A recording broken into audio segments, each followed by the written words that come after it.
may also to thank the Parliament for the support it is giving us in this spirit when we are fighting for our budget. So you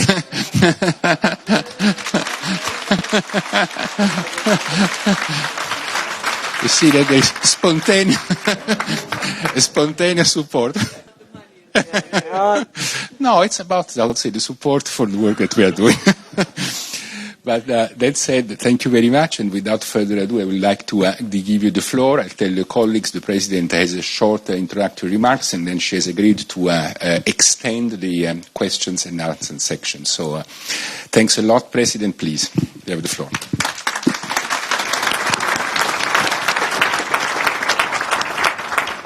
Thank you very much, Stefano. I also thought that you were going to refer to the fact that the closeness between the European Parliament and your service is also because I spent almost 1 year working at the service before I joined the European Parliament. I feel at home here. So good afternoon, ladies and gentlemen. When I saw the title, The New Global Security Environment, I couldn't help thinking what an apt theme for your conference you have chosen, because there is perhaps nothing more urgent, more complex, or more critical for Europe to lead on. You are the face and the voice of Europe around the world, a world where the value of European global leadership and diplomacy must continue to be felt and to make a real difference in people's lives.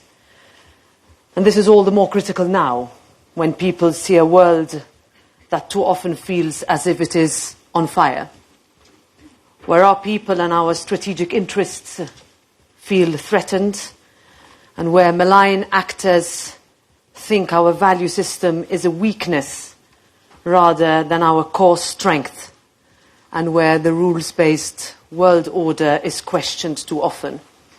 Now, the world needs to hear Europe's voice, now perhaps more than ever. We have overcome centuries of war, of death, and destruction. We have pulled down walls and borders. We have let light in through a seemingly impenetrable iron curtain. And when the world looks to us, they must see leadership, they must see experience to address this new global security environment. And it is Europe that can do that. It is you who can take that across the world. And we need to keep fulfilling our role on the world stage. Europe matters to the world. We hear this everywhere, to humanity. Our project of freedom, of peace, and reconciliation is what gives credibility to our action. Now, looking at the current context at the European Union's borders, Ukraine continues to suffer from Russia's illegal invasion into its territory. We know what is at stake there. Millions of Europeans know from experience exactly what Ukraine is fighting for. And so when we say, and we are asked, and I'm sure you are asked this often, when we say that our support for Ukraine will not waver, we mean it. We cannot allow fatigue to set in, because this is about the security of Europe as well as the security of Ukraine. This invasion of Ukraine is framed by a situation where the people of Belarus continue to endure intense repression from illegitimate authorities. Tensions and revisionism increasingly threaten the fragile equilibrium in the Western Balkans, and just over a month ago, more than 100,000 Armenian refugees from Nagorno-Karabakh were forced to flee. Now today, we are witnessing a situation in Gaza that is desperate, that has become a humanitarian crisis that threatens millions. And that is why Europe, the European Parliament, over 2 weeks ago called for a pause in hostilities to allow for humanitarian aid in. This is why we push for regional de-escalation and respect for international law. And this is why we have pushed, and we very much welcome the increase of EU humanitarian aid going to Gaza up to 100 million euros.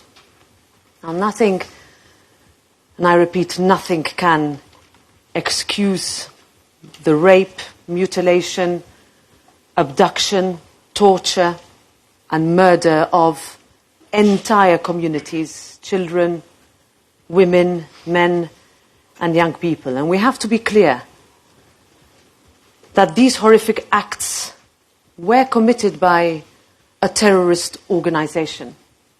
Hamas does not represent the legitimate aspirations of the Palestinian people. Hamas cannot be allowed to act with impunity. They must be stopped, and kidnapped hostages must be released. Now, we must end terror, but how that happens matters to all of us. We must be able to do that within international law, while ensuring as much as possible the safety of civilians and critical civilian infrastructure. Because how Israel responds matters to Europe and to the world. The October 7th attack has poured fuel onto a fire in the Middle East that perhaps the international community, and Europe too, had left smouldering for too long. And therefore, we cannot be lulled into complacency while we focus on the immediate challenges of ensuring humanitarian aid, of stopping terror, of protecting innocent lives, of insisting on the respect for international law. We must also think about the day after, about what happens next, about how we can help to rebuild lives in Gaza, give a real future to the people, and ensure regional stability. And I will be discussing this with the King of Jordan in Brussels tomorrow. Now, in Europe, we know extremism provides no real way forward, and the only answer must be political. We must continue to support a fair and a just solution based on the coexistence of two states, a situation that will mean hope and real perspective for the Palestinian people and security and safety for Israel.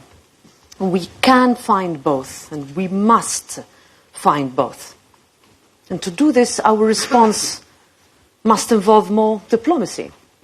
Our external actions must continue to be guided by our founding values.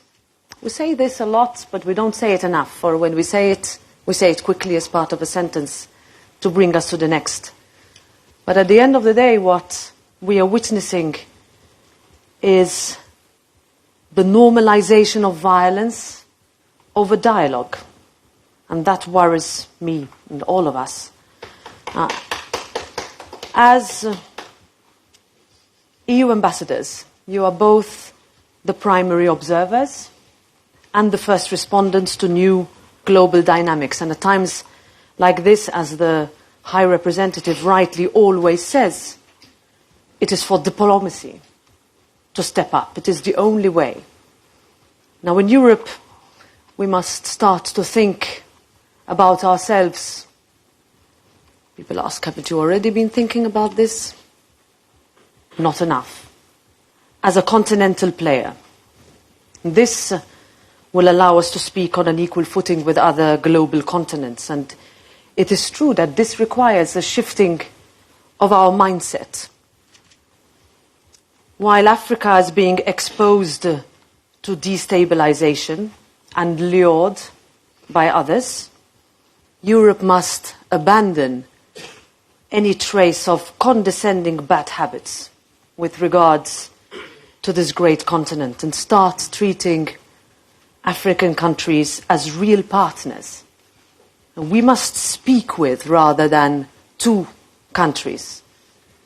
And we must focus on investment in this particular continent as much as we do about migration.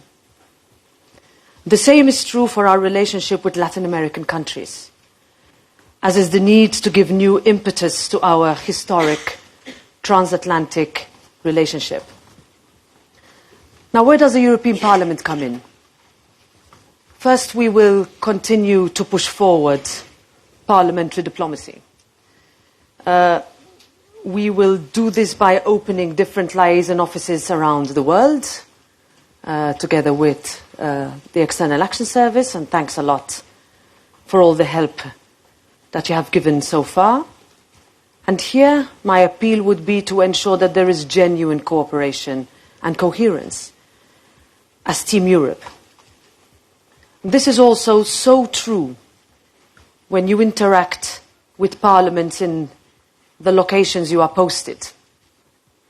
I spoke last year when we met about the new angle of parliamentary diplomacy, how it has taken on a new role. Parliaments across the world, we work together with over 160 parliaments around the world, even more since the Russian invasion of Ukraine, and since then, in looking at what we do on climate, on digital, on artificial intelligence, but also now, when we call, as we did, for a humanitarian pause, when we call or recall resolutions that have been adopted in the past. Because your discussions that you have in your places of posting feed into our committee discussions and into our resolutions adopted by the plenary. And this is because in a geopolitical environment where we have witnessed the weaponization of food, of energy, of migration, the weaponization of information and interference in our democratic processes, speaking with one voice is not only necessary, but it is vital. And without European unity, the EU's credibility is weakened. And another role that I see as essential that you hold is to present that European unity and to rebuke false narratives.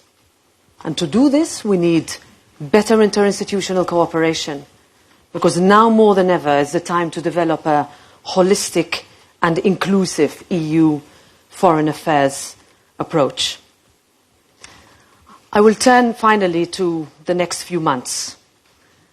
We will face elections across all member states in June next year.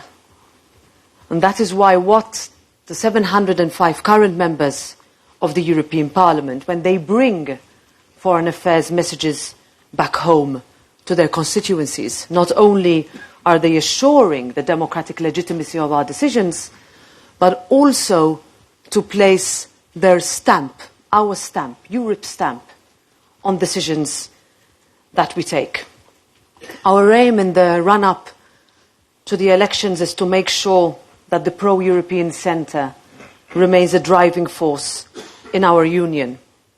And we will need your help to inform citizens who live in the countries where you are posted to vote. We will have 4 countries where 16-year-olds will vote for the first time. That's a specific campaign we need to run. We need to encourage people to realize, but also for us to explain that everything we do here, whether in Brussels, in Strasbourg, in each and every capital city, it matters for them. It matters that citizens are involved. It matters that we listen to what citizens want from the next 5 years. The last 5, I'm sure we can say, we will say this in May and June, have not been easy. And this is without knowing what will happen between now and June, but we can safely say that that is what we will be able to say. But this is in our interest to ensure that such dialogue, such responsibility is taken, such leadership is given, and in order to continue to tell our citizens that we have managed to ensure a sustainable and lasting peace because we did not become complacent. And if we were, then this success of ours should not be taken for granted. So, in spite of all the challenges, looking forward to answering your questions, I'm confident that we can step up and meet the moment and guarantee that the essential place of diplomacy is really here if we are to find lasting solutions. I was taught when I became a diplomat that diplomacy is hope and it must prevail. It's something I continue to believe still. Thank you.